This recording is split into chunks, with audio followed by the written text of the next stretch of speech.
But I'm planning on heading down for the Friday. I gotta tell you, I need new T-shirts, so I am very much looking forward to hitting up the giant T-shirt cube at Fan Expo and Oh, getting myself. the floor to ceiling. I miss those guys. Yeah, That's always a sight to behold.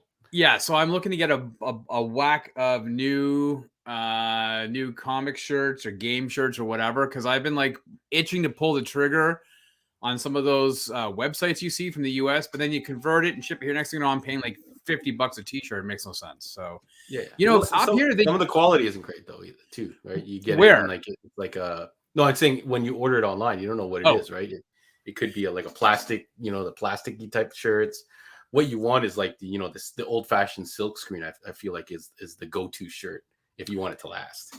Well, yeah, and so I'm looking at getting some of those, getting a new belt. I've got I got those pull down belts. So yeah, there's a whole bunch of stuff I'm looking to get, man. But we're talking about Fan Expo, and if you're just joining us, hey, how are you? What's up? Yes, so we're recording this on Happy Monday, August 15th. Fan Expo is, I think, on the 28th or something like that. 25th is the Thursday, so it goes Thursday to the Sunday. Yeah. So yeah. So we're all interested to see how it goes. This is the first real one. They did a small one before, I think. So this is the first full back in effect, I believe. So I'm curious to see what it's like. It's we haven't done one in ages. Like it's pretty big endeavor to set up for a Fan Expo. So maybe we'll be on one of the upcoming ones.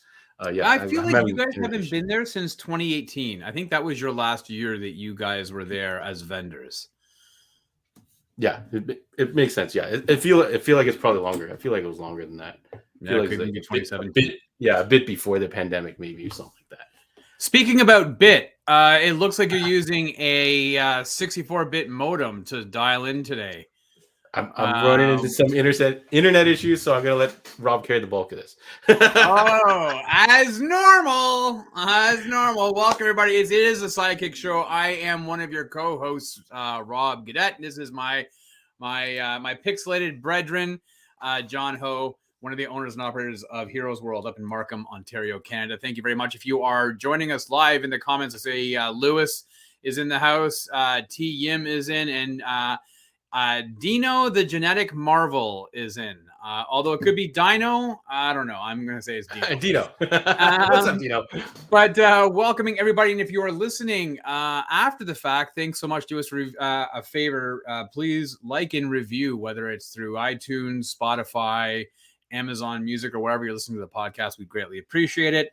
If you haven't had an opportunity to check out the Heroes World podcast with myself, John, and Stu, definitely want to go and check that out. It's on our YouTube channel, also on the podcast streaming services. We did two, and I think both have dropped. We did a review. Crap. Why do we recorded on Thursday, and now like a fart in the wind. We did Prey. So we did do Prey. Yes, we did Prey. We did a review of Prey, and then we also did a quick review of Bullet Train. Yeah, the Bullet Train one hasn't dropped yet. I dropped the audio for the Bullet Train, so if you want to get a sneak peek, you can listen to the audio version. I saw it on my iTunes on my audio this morning. I went to the gym and I was like, 2, and I was like, what's happening? I was like, oh, he dropped it early. But okay, so if you want to listen to the audio version of our review of Bullet Train, you can definitely check that out. Again, iTunes, Spotify. Or wait in the next few days, it's going to drop on YouTube. And so while you're there, smash that like button and subscribe and give us all the ratings because we need the algorithms to increase the views. Thank you very much. John, you're looking much better. Yeah, I opened the door and let the Wi-Fi in a little bit. Oh, there you go. I cracked the door. I should maybe crack the window, see if that helps. Well, that would probably alleviate the smell that you're emitting. Oh, yeah, maybe, yeah.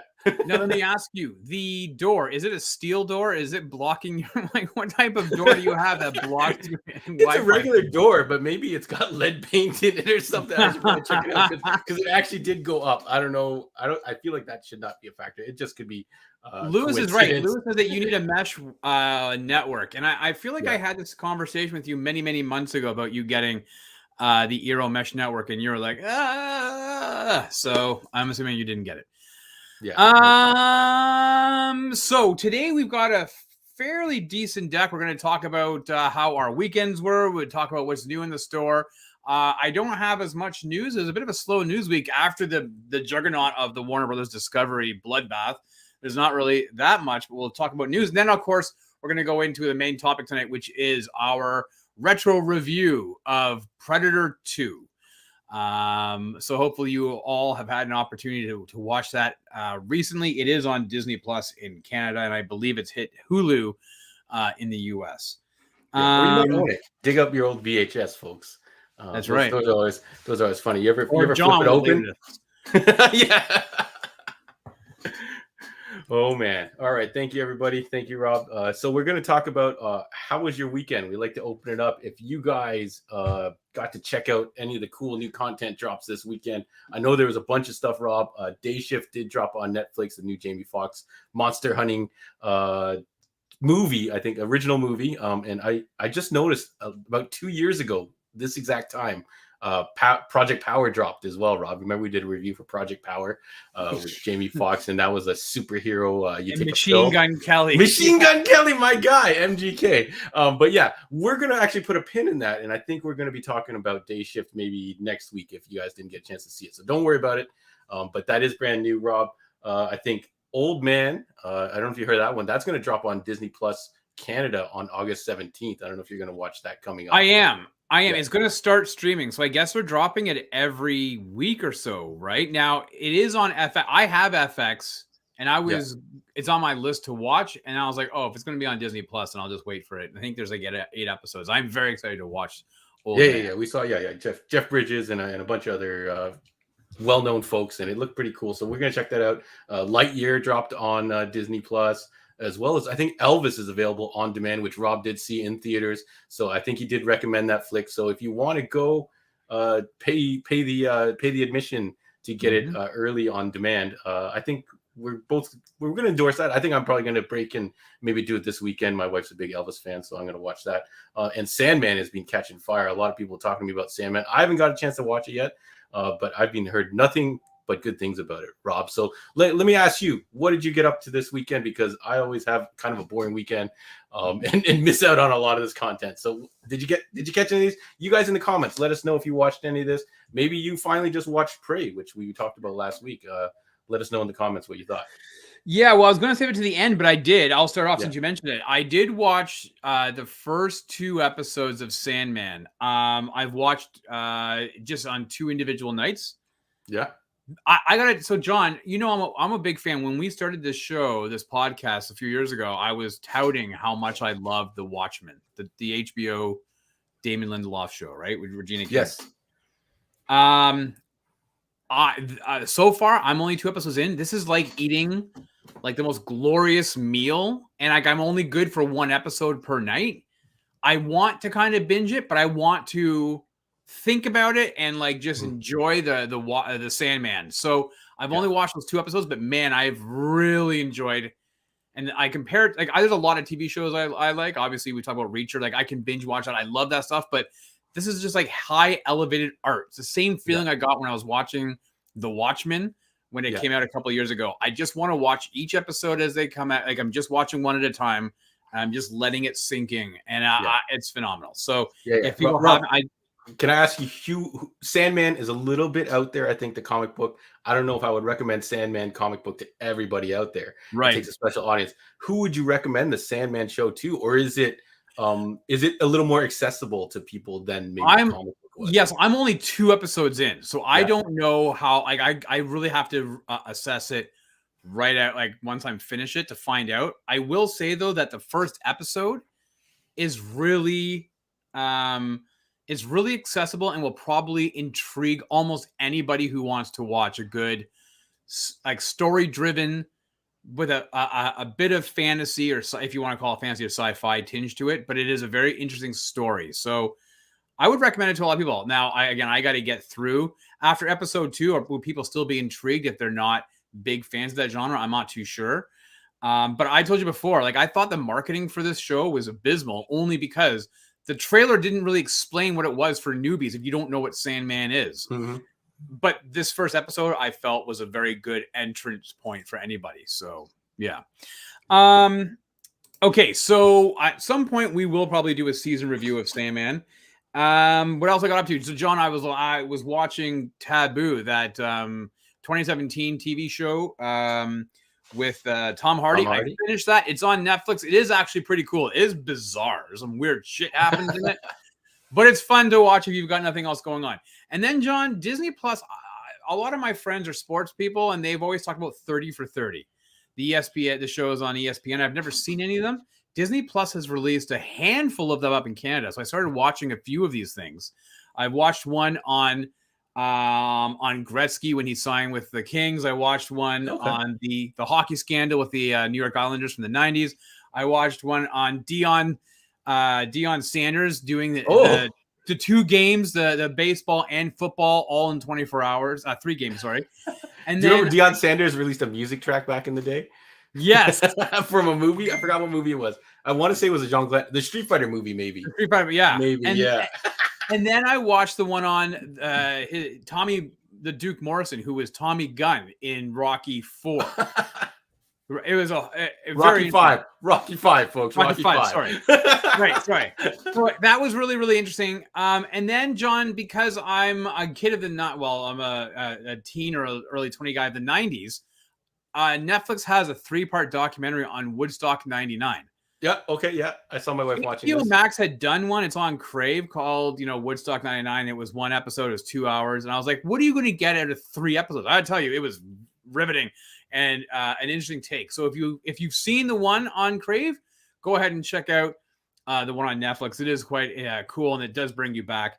And it actually shows how crazy shit was there.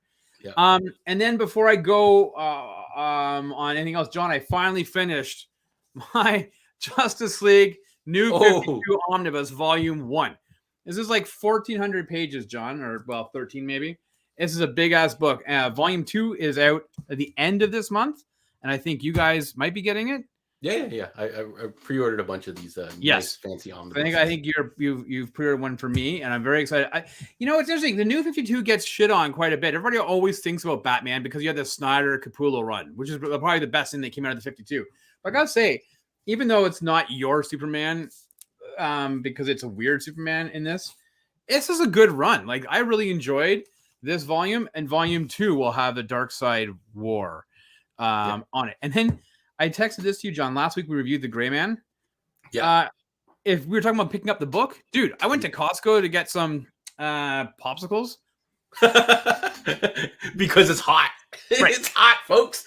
$6.99, bro. $7 for The Gray Man paperback. It's $13 at other local bookstores. So if you have a Costco membership, I suggest heading there.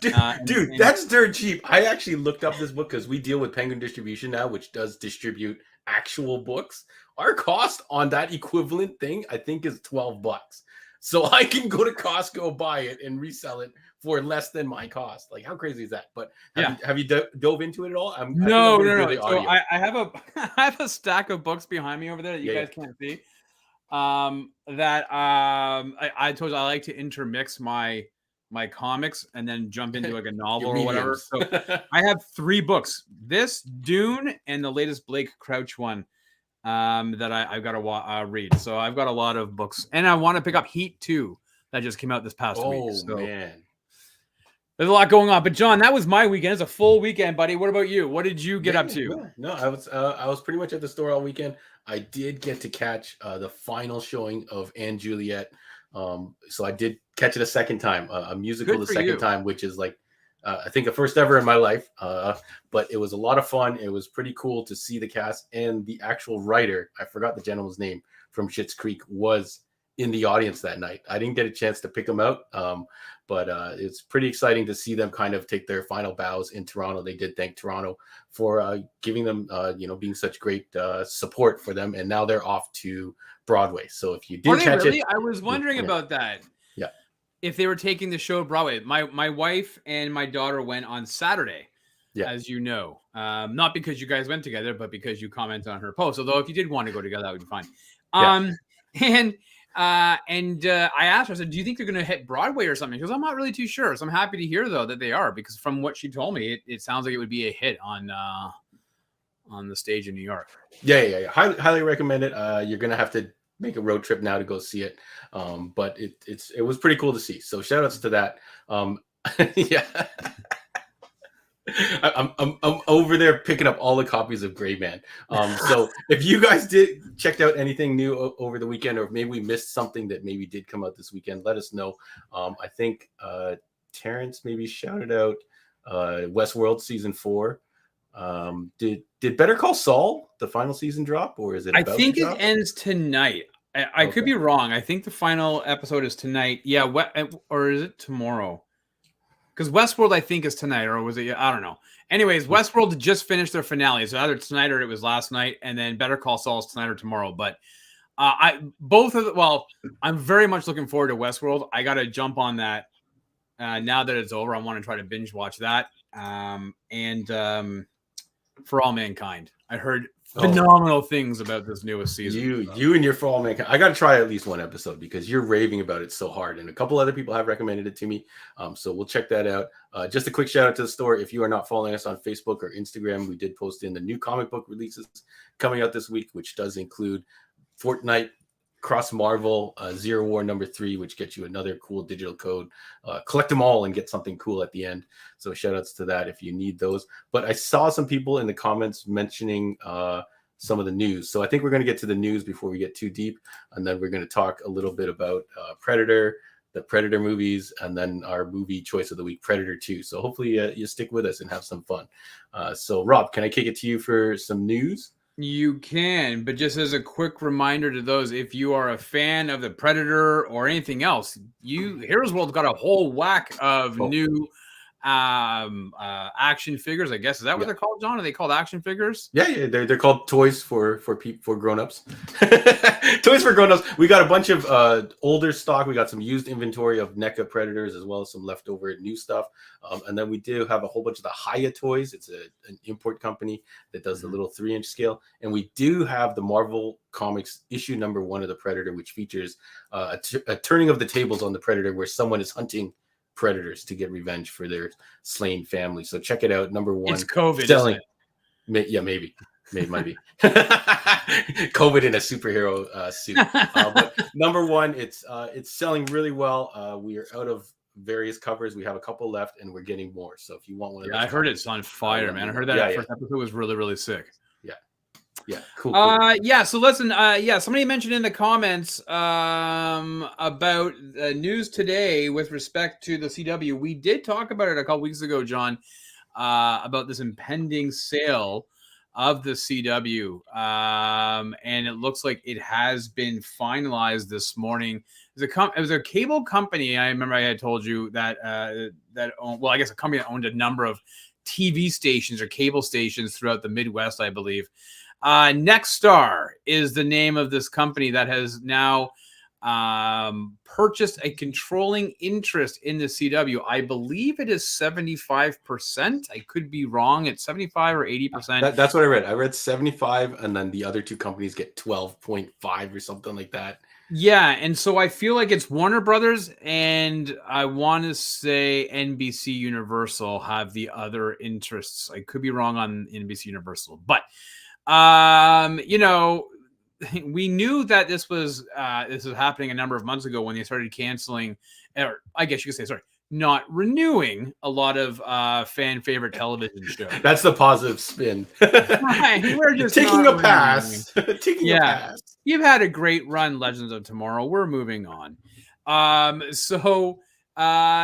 guess this is interesting news because it'll be very interesting to see what happens with the remaining DC shows, of which, John, The Flash, we know, is airing its final season in 2023. Yeah. But how mad would you be if they're like, oh, we're actually going to continue The Flash? Would you be like, I guess I got to keep watching? Or are you going to be like, I'm done, that's it? I would petition for it just to end. And now I know you guys could say, just don't watch it. But my OCD would be like, you have to continue watching it. So I would be a hell of a struggle. I don't know if I could do it.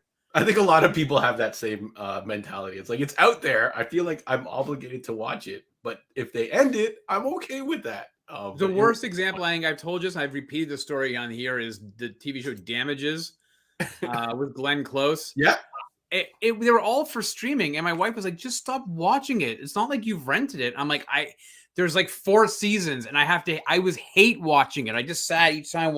She's like, just don't put it on. I'm like, I've already seen 1.5 seasons. Now I'm stuck. I have to finish it. So I hate it. Discovery and Paramount. Thanks, Lewis. So what does this mean for Superman and Lois? What does this mean for Stargirl, which are the only 2 remaining DC shows? I don't know. I will say I've streamed Stargirl on Amazon Prime because we get it up here on Prime. It's okay. It's something to write home about. It's kind of forgettable in some moments, but it's decent. I really enjoy the Superman and Lois, and I would hate to think that because of this deal that their next season will be their last, because I think that they actually have, it's a hell of a lot of fun, and it's good seeing Superman on the screen. What this means, though, for anything else in the CW, I have no idea, John. I don't know. I don't know what goes on. I saw some article saying they were going to focus more on like older audience shows or something like that. And I was like, what the hell does that mean? Girls? Like, is this going to be like I don't know. Yeah, I don't know what the hell that was, but who knows? All the articles dropping now are definitely going to be kind of like reaches at kind of like dropping things related to updating you on this development. So I guess we'll see. Yeah, Flash season 9. We'll see if season 10 is a thing. Not happening.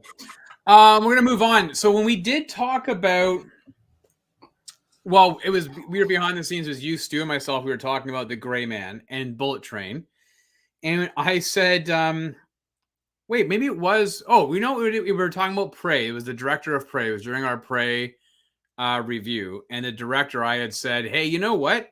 I think this guy is next. He's got a project in works with Ryan Gosling, The Fall Guy, based on the 1980s TV series. And you were killing yourself laughing at The Fall Guy.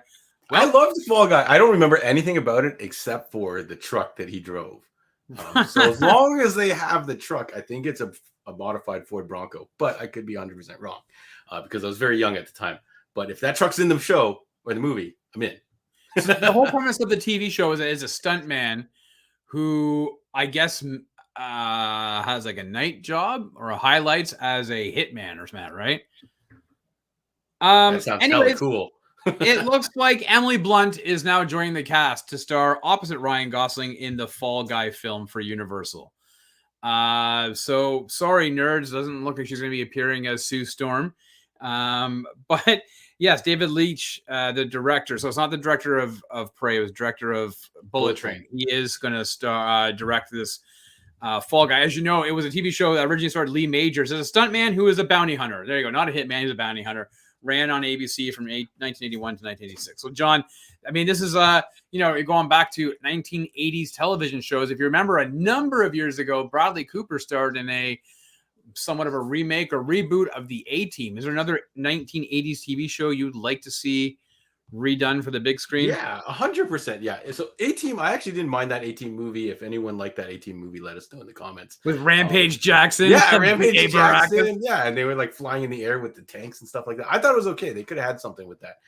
But the show, 100% I'd like to see come back. And they've actually tried it a couple times and it hasn't worked. But I feel like now is the time to strike, especially with things like some of the automotive technology that's going on now. But you got to bring back Michael Knight as Knight Rider. Like, how do you not? And David Hasselhoff is probably available, is he not? He is, but I think he just turned like 70 or something. I don't know. He can do it. One man can make a difference. Man. Do you want that Trans Am with the bowling ball hubcaps, or do you need an updated? Because they did do an updated reboot of that TV series. Yeah, and they made it a Mustang, which was a big no-no. So it was a horrible show. Yeah. So if they relaunch a new Trans Am Camaro, modification or something like that, that's the time to launch it. Launch it in tandem with the new Knight Rider show. Okay. But I feel like it's not going to work unless you bring back the retro car, and that thing will stick out like a hella sore thumb if you're driving that around. So he's not going to get much discreet undercover work done. Maybe it'd be like that. It'll be a Tesla. Yeah. I feel like it would have to be upgraded to some type of electronic car. Do you remember that show, The Viper, where they basically it was just the Viper was the star? Yeah. Yeah, because that car was like hella hot and it was like Yeah, hard to get. And they're like, hey, let's make a promotional television show called Viper. yeah. Remember it changed its color and its shape and stuff like that. Yeah, it's It pretty had funny. scales and stuff. So shout Yeah. out if anyone remembers Viper, let us know. One time, Rob, I had to park my car downtown, and I love my car. I parked in like this shady like warehouse, and in the middle of the warehouse there was a burnt out Viper. It was like totally trash. It was like burnt out, and I was like, I don't know if I should be parking my car here. But whatever, Dude, it worked out. It was I'm gonna go deep cut. Even that before the Knight Rider reboot, they had a syndicated TV show called Team Knight Rider. Do you remember that? Oh yes, and it had a boat. Did it It not? had a boat. It had a Boat, an motorcycle. ATV. Yeah. Yeah. Oh man, it was not good. It No. was not good. The show I would want to see though redone, and I'm actually surprised that it hasn't been redone. John, Airwolf. Yeah, yeah. Some Dude. helicopter action. The helicopter that like it was like a wicked ass helicopter. It had a wicked I got synth theme song. Do do do do do do do do do do. Like, how do you not with rockets that came out of it and it would do upside down? Like, how do you not have a new Airwolf out? It boggles my mind. I would have said the $6 million Man. That was a 70s Yeah, show. I was gonna say how has that not come back yet? Well, that thing's been in development hell for like the last 20 something years, man. I think Jim Carrey was going to be in it. Mark Wahlberg was going to be in it. I mean, I don't know what Wahlberg. Yeah, Mark Wahlberg could 100% play And then $1 million Man. Yeah, I think it was like somebody recently was like they have Chris to up. Rock They or have to up the something. budget. They have to up the budget. Yeah, it was a $6 billion Man or Yeah. whatever, right? 6 million doesn't buy what it used to. No. Shout out to Dino who says that Viper show was so bad. Yeah, It was horrible. It was horrible. You know what? And again, we talked about this last week. It looks like Titans and Doom Patrol are probably on their way out with the fallout of the WB Discovery slashing of budgets. Although there's been a lot of talk about, things that we thought were going to be cut or not. Like we talked about the Green Lantern show with Berlanti. Apparently that is not being taken off schedule. And there's a lot of rumor that Greg Berlanti, who spearheaded, I guess, and oversaw the creation of the Arrowverse, may be what, the head honchos at WB want as their Kevin Feige. John, do you have any input? Do you have any thoughts on if Berlanti could be it? Or is it too big of a moniker to put onto somebody? Yeah, I don't know. I feel like they've. Good talk. What? Good talk. Yeah. I know I can always count on you for content. Thanks, buddy. I hate you. I don't really know. No, I don't think so. I don't know. That I didn't really like that early Arrowverse stuff, right? I feel like everyone was watching, right? When the first couple seasons. So I don't know what they have to do to recapture that magic. Like if it's even possible now. I think maybe TV is Two just words: moved. Salmon ladder. Yes, yeah. All your stars must be able to rack the salmon ladder on their own. That's right. On demand. Shout out to Stephen Amell. I don't know. I mean, there was this really weird story that came out last week, John, on the Madam Web TV series. Movie that is being developed for Sony as part of their Sony Spider-Verse. Dakota Johnson, we know, was cast as Madam Web. There's been some other ones. I don't know who these individuals are. Sydney Sweeney, she's an actress. Apparently, she's Julia Carpenter. I'm not sure if you're familiar with her. There's a Maddie Franklin. Is it Spider Girl or something? Maddie, I think is their daughter. I don't know. We'd have to get a Spider. Yeah. Okay. But anyway, I guess the big news was that Adam Scott was cast as Ben Parker. Oh. So here's my question, John. Do you give a shit about this movie? I've never seen Madam Web pop up during a Spider-Man arc or the animated series or something and going, I want to know her background. She's 9,000 years old and stuck in a wheelchair, John. You've never been like, oh, I want to know what she can do. Yeah, but I don't know. If you're gonna dive into anything, Spider-Man content, I guess, is the safest way, the route you can go. So sure, yeah, let's go. I feel like they should stop because Fraser's just like Sony just needs to stop. Yeah, we also are Mobius, and we weren't really happy with that. So this is really funny. They tried it a second time in theaters. Anyways, yeah. So my son and I, we went to Walmart on the weekend, and John, I wasn't sure if I was gonna bring this up or not, but You bought a copy of Morbius? I bought a copy of Morbius, and it should be in your mailbox the next day. Yeah, I'm gonna use it to hold up my table.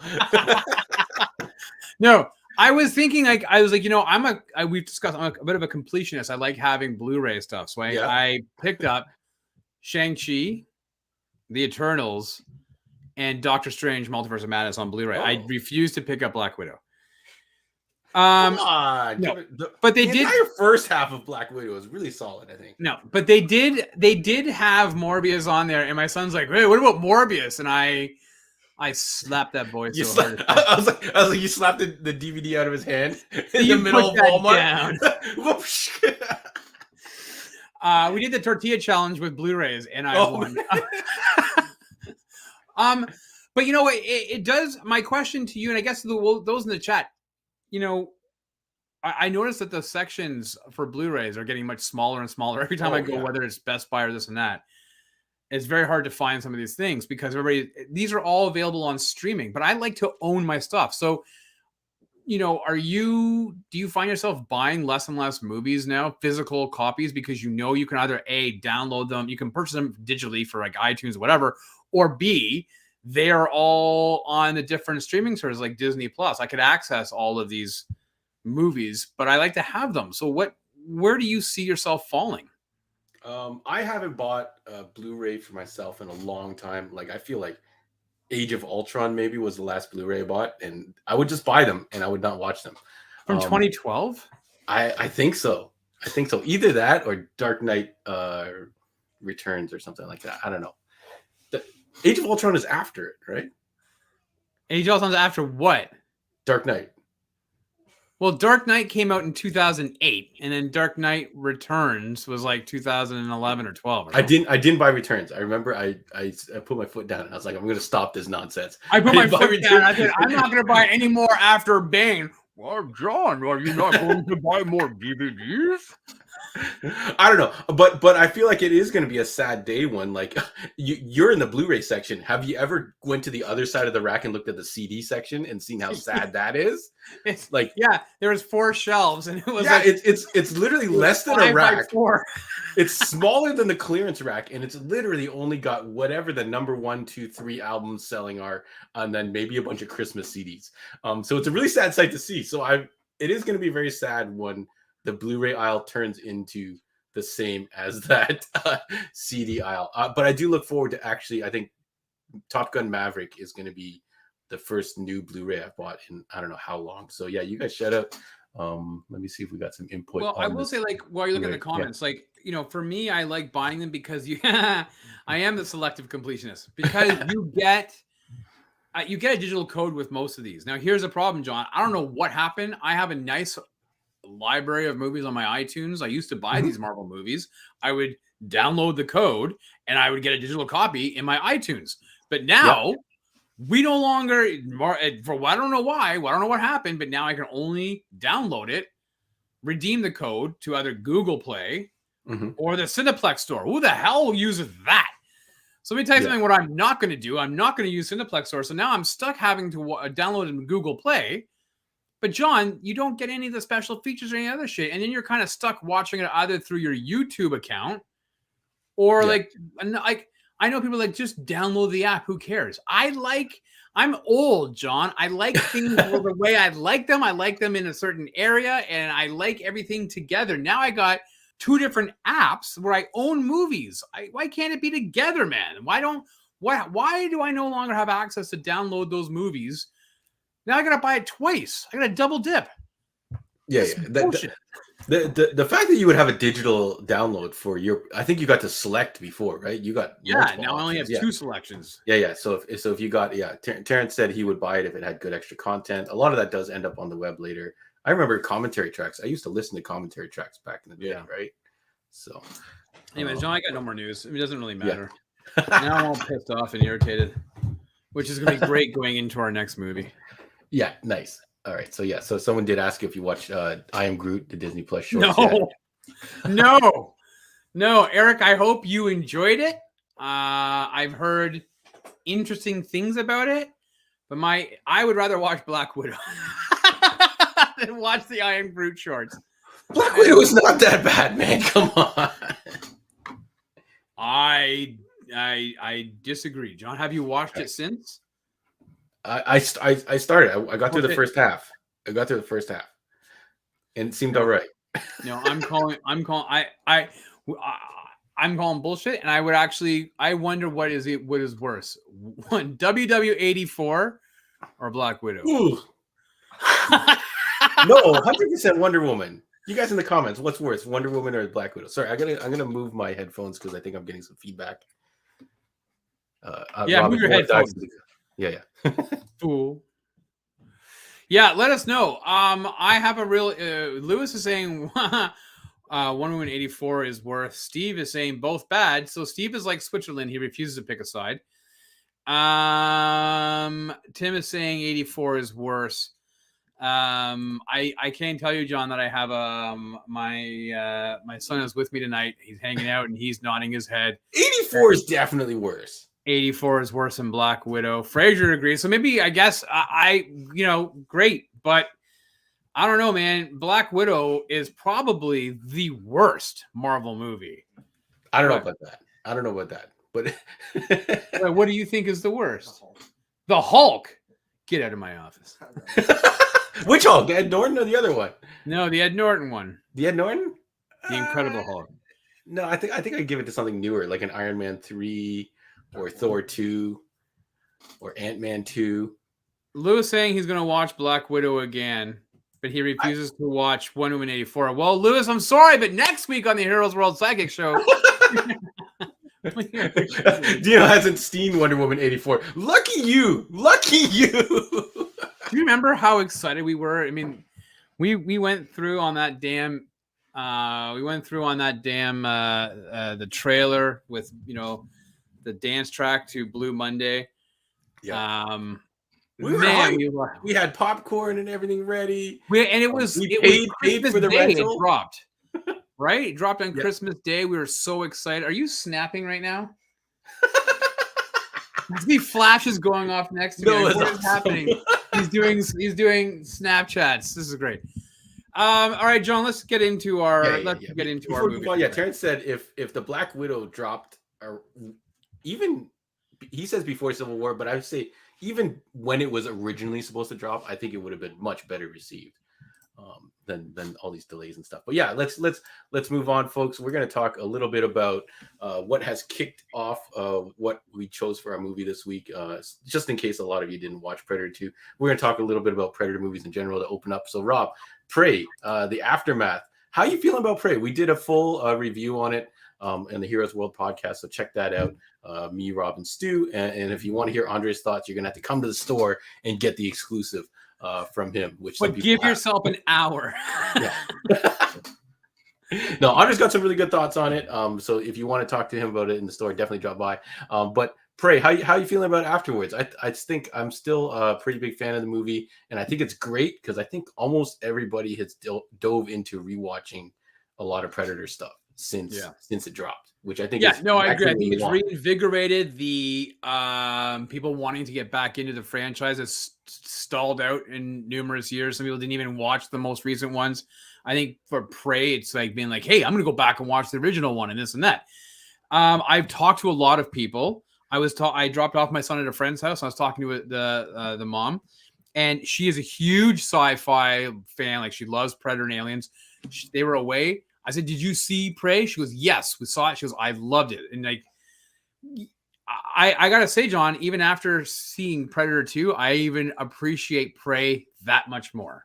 I really enjoyed it. But man, after watching Predator 2 again, I really Okay, before we get into Predator 2, let's talk a little bit about the other Predator movies then. So Predator 1, Universal smash hit classic 80s. Yes. Nostalgia. And surprisingly not your favorite Predator movie, but we'll keep it moving. And then like Fraser said, he watched all the AVP stuff.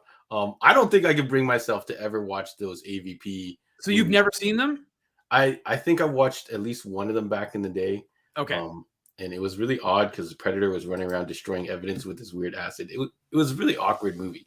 Have you rewatched them since they came out?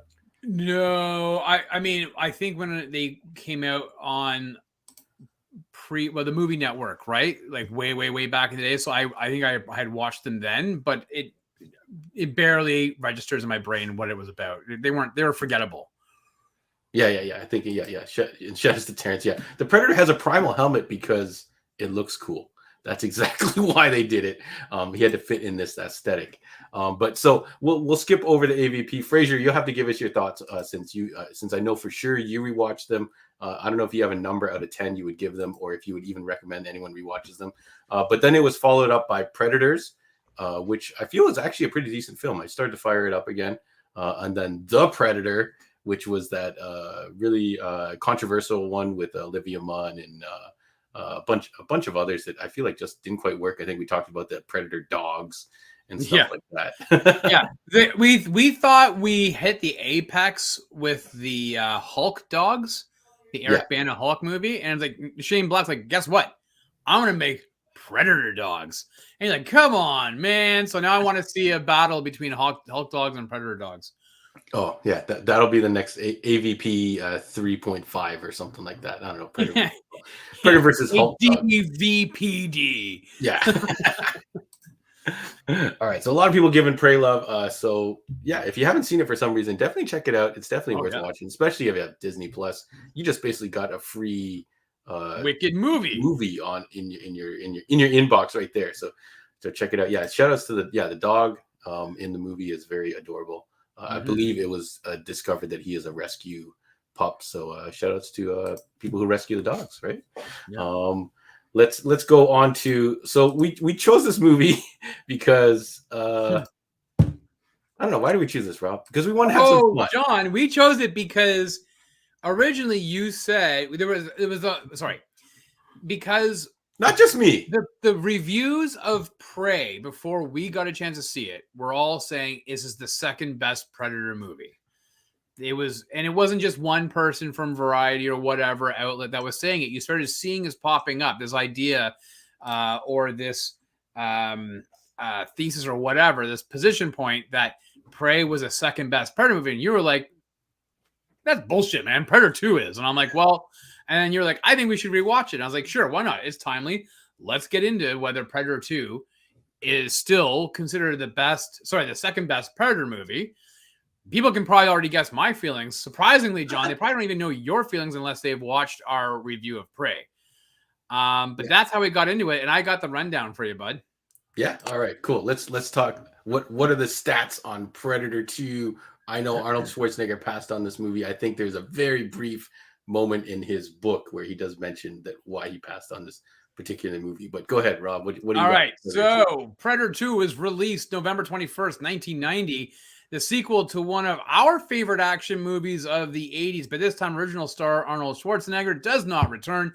Instead, Danny Glover, Roger Murtaugh, John, of Lethal Weapon fame, steps into the main role in the movie. I'm too old for this fame. That's right. That takes place 10 years after the first movie. Directed by Stephen Hopkins, Predator 2 had a budget of 20 to 30 million and took in 57.1 million at the box office. John, by comparison, the first movie had half of that budget and took in 98.3 million at the box office. The movie stars a who's who of 80s action movies joining Glover, such as Gary Busey, Ruben Blades, Bill Paxton, Maria Conchita Alonso, and Robert Davi. Now, as we know, this movie moves from the jungle setting to the urban jungle of LA. And as you mentioned, John, initially Arnold was set to return as Dutch, who is going to team up with an LA cop, Mike Harrigan, played by Glover. However, director Stephen Hopkins had initially wanted Patrick Swayze for the Harrigan role, but obviously that did not materialize. Hopkins also met John with Steven Seagal for the role. And although Seagal was interested, he wanted to portray Harrigan as a CIA psychiatrist and martial arts expert. And Hopkins was like, nah, bro, we're good. So Schwarzenegger bows out of returning after a dispute on salary. I'm not sure if that coincides with what is in his book, but he said it was about money. And so producer Joel Silver, in a bit of a scramble, was like, hey, man, I just worked with 3 dudes on Lethal Weapon, Glover, Busey, and Stephen Kahn, who played the police captain in the Lethal Weapon movies. They brought all 3 of those guys into Predator 2. Upon release, the film was met with generally negative reviews by the critics, although a lot did agree that Danny Glover was legit action hero status. Based on the box office take, though, John, it appears that audiences were in agreement with the critics. Rotten Tomatoes has a critics movie listed as rotten, stinky, with 32% and slightly higher audience score of 44%. John, the Predator was in LA with a few days to kill. So the question is, did this movie slice and dice or did it slay you? Look at Rob. Round of applause, folks. That was a hell of a rundown, Rob. Good job, man. I think your bias was showing through, though. Let's just chop it up about this movie. I don't think we have to go in any kind of like structured format. No, we don't need to do a summation or a beat by beat rundown of this movie. I think the idea is basically instead of the jungle, Predator moves to the concrete jungle, and you've got these Jamaican gangs running the place. Yeah, and me being pretty familiar with Caribbean accents, must say that some of these Jamaican accents are some of the worst that I've ever heard. They're pretty brutal. But how is this movie not fantastic fun, Rob? You have Roger Murtaugh. I forget what his character's name in this movie was. Yeah, Hagen. Didn't I just? Yeah. Sorry, yeah. He in the very opening scene, he's hanging out of the side of a car.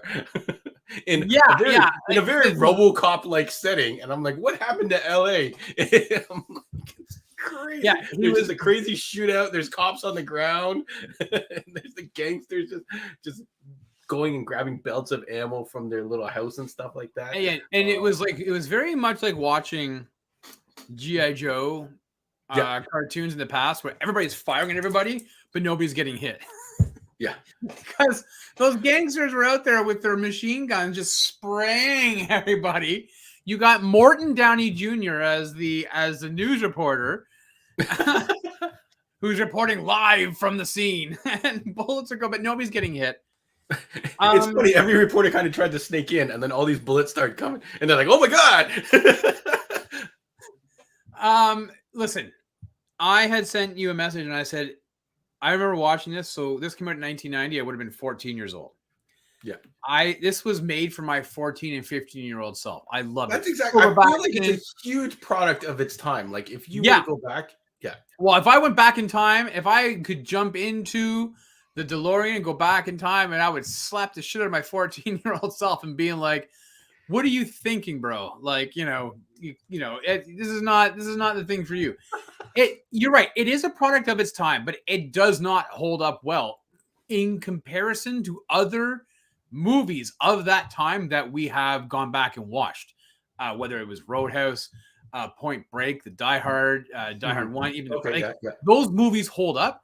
This one doesn't. It was just over the top craziness. I think that this movie is the best part about it. How over the top is it? Did you see that everyone had a crazy tricked out gun? Yeah, because the funny thing is, it was released in 1990, but it takes place in 1997. And I guess in 7 years, technology for computers and firearms leaped exponentially on a meteoric rise of epic proportions. And all of a sudden, everybody had like guns with laser sights and everything else on them. Every gun that one of the lead actors and actresses had were like heavily souped up, which I thought was hilarious looking. It just looked ridiculous. So here's a question. Yeah. What movie had the better Rastafarian or Jamaican bad guys? Was it this or Marked for Death? I'd have to watch those Marked for Death scenes, but this was pretty bad. And I feel like it was actually based off of something factual where these gangs did show up in LA at the time or something like that. So it's always kind of weird that they don't get someone, maybe a consultant, but you never know. Sometimes people have different dialects from different areas, and they'll be like, oh no, you know what? That actually sounded 100% authentic to this particular area or something like that. So, shout outs to that. Yeah. Steve's like, LA looked worse than Detroit and RoboCop. It did. It was like crazy, that opening scene. But it was so funny because this is like a Fox movie, right? And John, I'm sure, like, yeah, it took a lot of the musical, like the dun dun dun dun dun dun from Yes. Predator, but that type, like, this felt very 90s action. Like you could pick any one of those 90s movies, even like the not great ones, like even like Die Hard 2, which is a hell of a lot of fun, and I would say is probably a better movie than Predator 2, just in terms of its fun aspect. But you could take a lot of those things and throw them. Like, it felt so entrenched. Like, as I, we talk a lot about movies nowadays, this because of the streaming service, they're just putting out quantity instead of quality. And I think that they did that in the 90s with all these action movies. They were just like, let's just ramp these things out because action movies are making money. We can spend 30 million and we can make 90 million. It doesn't make a difference. And I'm just like, oh, I think that's what the problem was. They were just kicking these things out and didn't give two shits about the quality of these movies. Because this made the Predator. I was watching, I was like, like they're making the Predator as if it's like Freddy Krueger or like or Jason. Like it made, and then I was like, when I started doing research for the show tonight, the director of this movie directed Nightmare on Elm Street 5 before this movie. So I was like, okay, that makes sense. It really made the Predator less of a Predator 1. We talked about this. The original Predator was kind of like Jaws, right? Where it was the theater of the mind. It was you can't see what's out there. It's going to come and get you. This one made him seem like a horror. He was a horror character, a caricature. And I was like, what the hell, man? I feel like Predator does belong in the horror genre, doesn't he though? Yeah, that's a good argument. I don't know. Maybe, but I felt like it took away the craziness. But again, I guess you could go to Jaws too. And you already once you've pulled the veil on the monster and you know what is there. I don't know how you recover it back up. I don't know how to do that. I don't know if you can. So I think Prey did a decent job of doing it, but I mean, that was the absence of time. I think Predator 2 though, John, gets a lot of love because it helped. And I saw Andre made this comment. It created the lore, because the big thing about Predator 2 is at the end when Murtaugh, I'm just going to call him Murtaugh, when he goes onto the ship and you see the alien skull mounted on the wall, you're like, oh my God, this is amazing. Like, it was like such a cool little nod. That I feel is what made this movie just so beloved, is that it expanded the idea. Yeah, and then all those predators show up at the end. Remember when we were kids and you're like, oh my God, there's a whole bunch of predators. And then of course no movie comes out after this any reasonable time while we were still young for us to follow it up. Yeah. I really like this movie because it's like he took on this predator like man to man. He like went one-on-one with this predator basically. At one point he goes to the trunk of his car and pulls out what must be like 20 different weapons. Yeah, he pulls out like a million different weapons and loads up. Not this one. Oh, this is my baby. Yeah, and he pulls it off.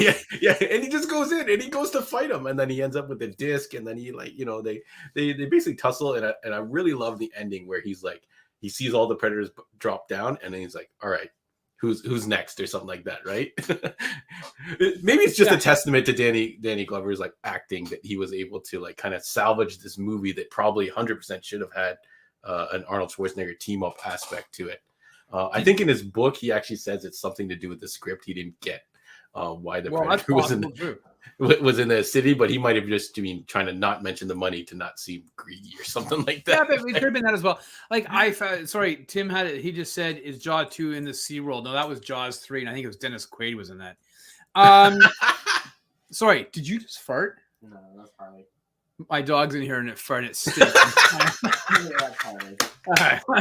Blaming the dog. That's a classic move. I'm just like, what is happening? What is this stench wafting across my face? I completely lost track of what I was going to say. No, it wasn't Jaws. Shit. The fart knocked the idea out of my head. The toxic dump blew up. Okay, so let's so Predator 2, I guess needless to say, you're not a huge fan. I think it does deserve a special place in the kind of like the genre or the like you said, the lore, building the lore of this Predator and stuff like that. But Prey does do a really good job using all its use of modern technology and the ability for it to pull things back a little bit. I'm sure there was a lot of pressure to produce Predator 2 at the action level that you're talking about. That's why I think it's fantastic fun if you want to see what over the top late 80s action looks like, right? Yeah, but some of those really good action movies we saw, John, yeah, when they held back, yeah, but that you know, when was they had something that restraint or self-constraint, that's what made some of those action movies just fantastic. But this one was just like, who cares? Give them guns and bullets and grenades. Yeah. This was explosions, cool weapons, crazy stuff happening. The Predator jumping around and doing stuff. But where do you rank this in actuality of your Predator movies? I don't know how many of them you can throw out there. I know Fraser gave us his kind of his input. His top 3 are Predator 1. Number 2 is Predators, which was the one with Adrian Brody, right? And Walter Goggins, Lawrence Fishburne, and a bunch of people. And then the new movie Prey, which I think is I will say though, John, but didn't you find all of the characters in this that I felt like they got picked out of their other movies?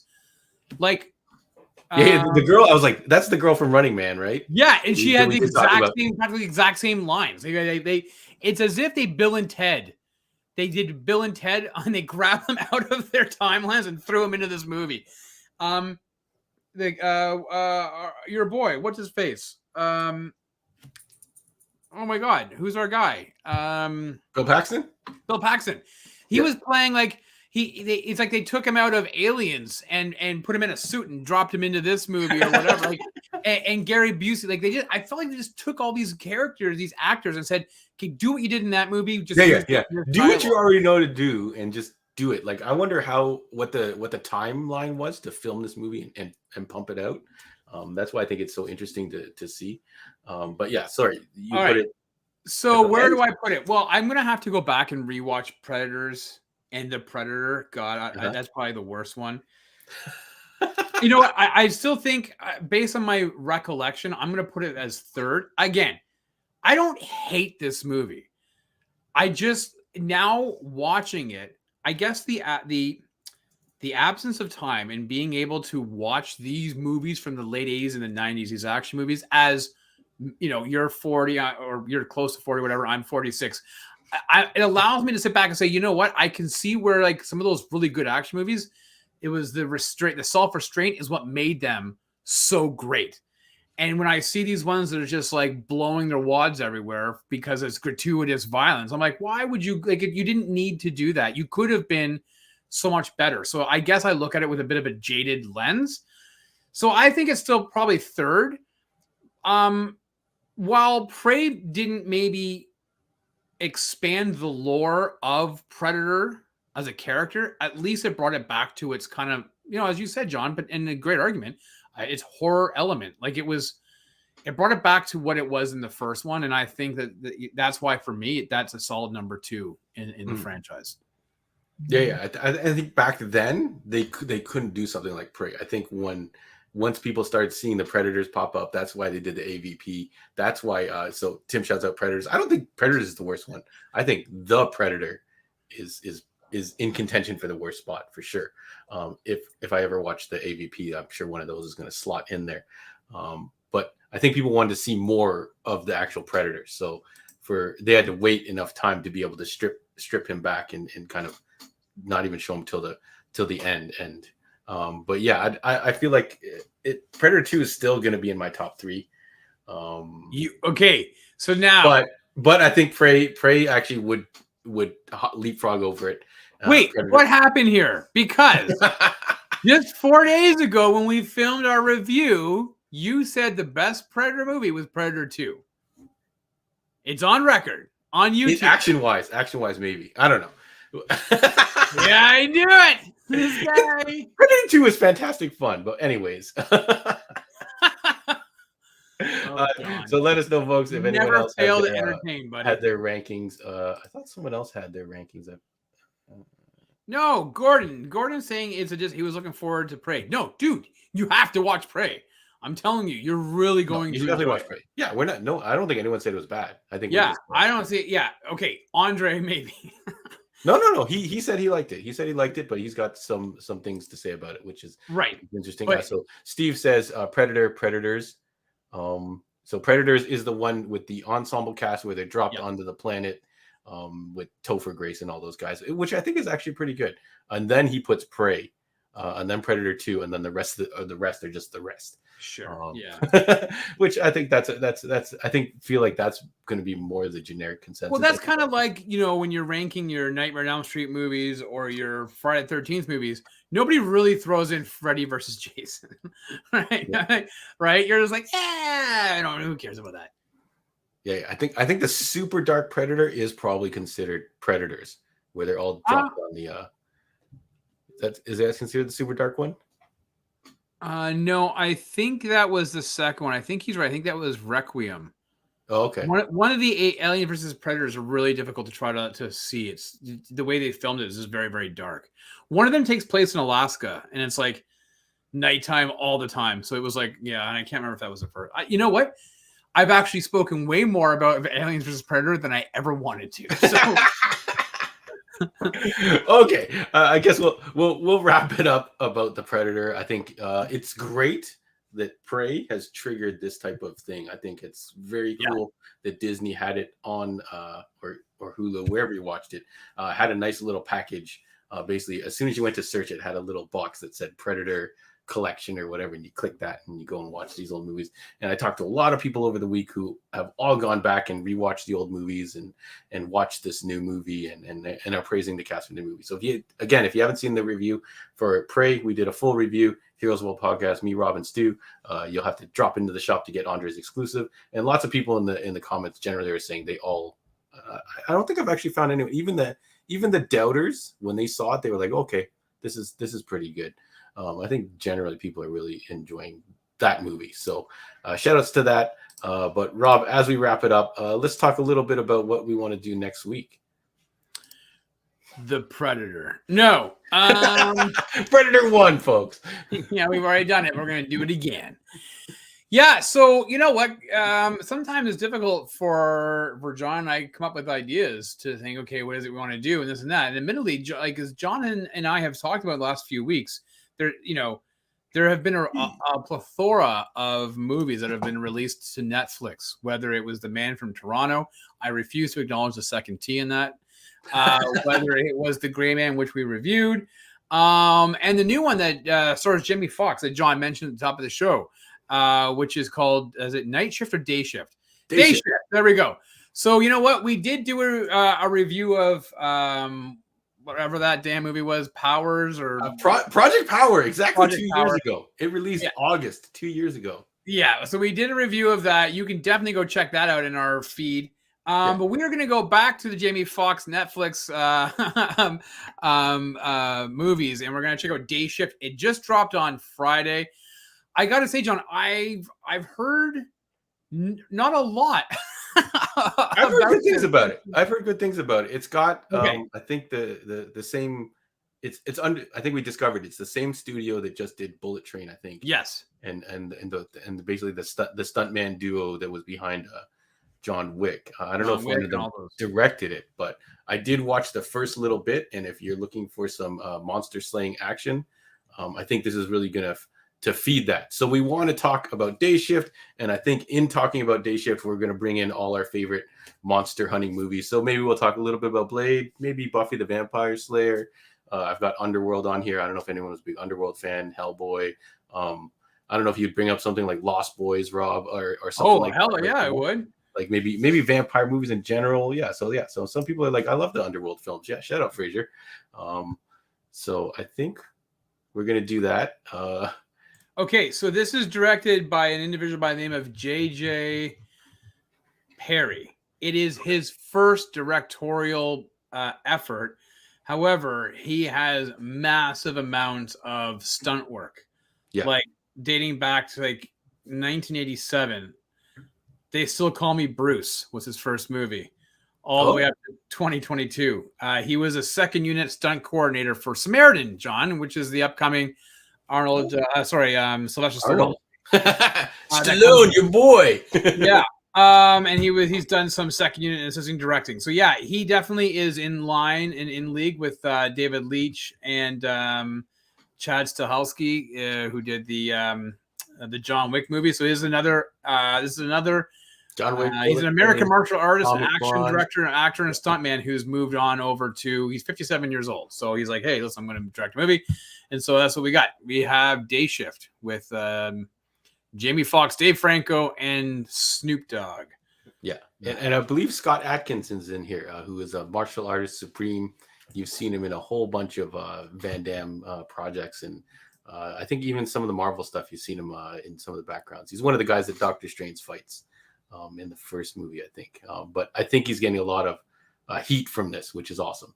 So we're going to check out Day Shift on Netflix. Hopefully y'all join us next week, and we'll also just bring up all our other favorite monster hunting movies. So Rob, any other parting words? A lot of people talking about Prometheus. I don't know if we're going to ever watch Prometheus. No, we'll never do that. On the rewatch. I will. I'm going to end this one on a good note, John. Yeah. You and I are big fans. We've mentioned it today of Alan Richardson and Jack Reacher. Yes. And the TV show Reacher on Amazon Prime. Alan Richardson just did he posted a story on Instagram this morning. Live from the set, his last day of shooting on Fast 10. Yeah. And he said the great thing about, ending a one hell of a crazy, insane project is jumping into the next one. He just finished reading all 10 episode scripts of Reacher season 2. And he says, we're in a lot of shit because I don't know how we're going to top this. And he was heading out today or tomorrow to start work on Reacher season 2. So John, this has me giddier than a kid at Toys R Us at Christmas. I am. Do we remember? Are they doing Tripwire for season 2? I think. Or, I believe like they are. I'll have to double check what book they were adapting. But I am super stoked that they are. They're commencing. They will in the next couple of days. Yeah, I don't believe the Twilight series we would put into the monster. What? Who asked that? I remember that last movie. Yeah, a whole bunch of vampires and evil things did die, but I don't think it's quite there. Maybe Supernatural we would put in that genre. Reacher, Reacher turned out to be one of the hits this year. So Interview with the Vampire, I feel like that would be in contention. So yeah. Buffy. Okay, yeah, I guess, yeah, valid point, Terrence. Maybe we should consider Twilight with Buffy. But hey, you know what? Save those insights for next week when we talk about Day Shift, and Jamie Foxx and destroying monsters. RoboCop fights a giant. I don't know what that is. Unknown origin. RoboCop fights a giant. Bad Luck in Trouble. Apparently, John is the name of that's the book they were adapting. Okay. I think that is the second book, right? I don't know. Whatever. It's number 11. Yeah. All right. Shout out to Gordon Sayre, who just got back and realized what time it is in Toronto. Wait a minute. Aren't they in Cancun? I think they said they were checking in from somewhere. Yeah. So, Cancun, I think. Yeah.